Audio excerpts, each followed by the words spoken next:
Hey everybody, it's Sensei Jen coming at you today with another mat chat where I share tips and tricks to help you make the most of your training. Today we're going to be discussing Kumite. What is it and why is it important? So most martial arts practitioners know about kata. That's the traditional form that is learned in pieces and performed over time repetitively to proficiency. Now, kata is often associated with traditional martial arts. However, kumite sometimes isn't discussed when talking about the traditional martial arts that come from Okinawa and Japan. And the truth is, it is a huge part of the training and it's something that should not be overlooked. In my opinion, younger students especially can benefit from the kumite training that takes place at the dojo. Now, kumite can be referred to as sparring, but technically it means the engagement of hands. Kumi means to engage and te means hand. And so when we discuss kumite, what we're really talking about is putting on gloves or working with a partner to practice either pre-choreographed or freestyle techniques on each other, on a partner.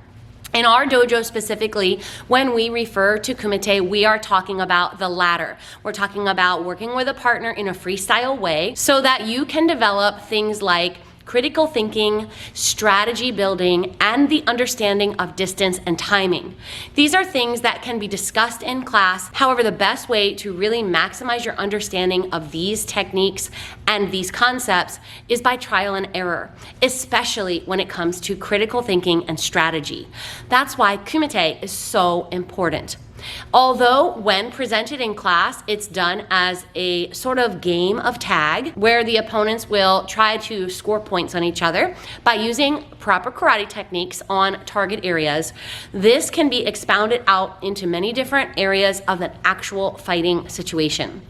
Distance is a very important concept to understand, and knowing the distance of a proper punch and a proper kick can really help you deliver an effective technique, whether it's done in a game setting or in a traditional fight setting. When it comes to strategy building, there is nothing like kumite. I liken it to teaching children to play chess. It teaches them to think 3 or 4 steps beyond where they are in the moment. This type of long-term critical thinking is something that is irreplaceable in a fight. Being able to read your partner's body motions is another thing that can be developed and gained over time through kumite. This is such an important aspect of karate training that I believe all youngsters specifically should take part in kumite training at least on a weekly basis. Now, because of the nature of kumite, if you are an older practitioner of martial arts, you might stray away just slightly from kumite. However, I will caution you, if you're a beginner and you've never done martial arts before, kumite is equally important to you even as an older karate practitioner.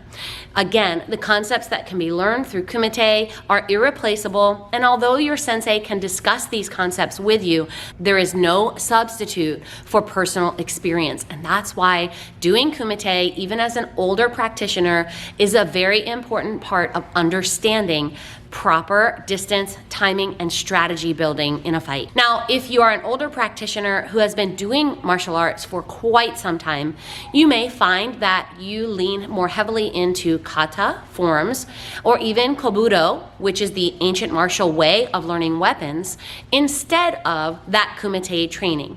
And that's totally fine. Remember, everyone does karate for different reasons. And at different stages of life, we may find that we need different things to help us become the best version of ourselves.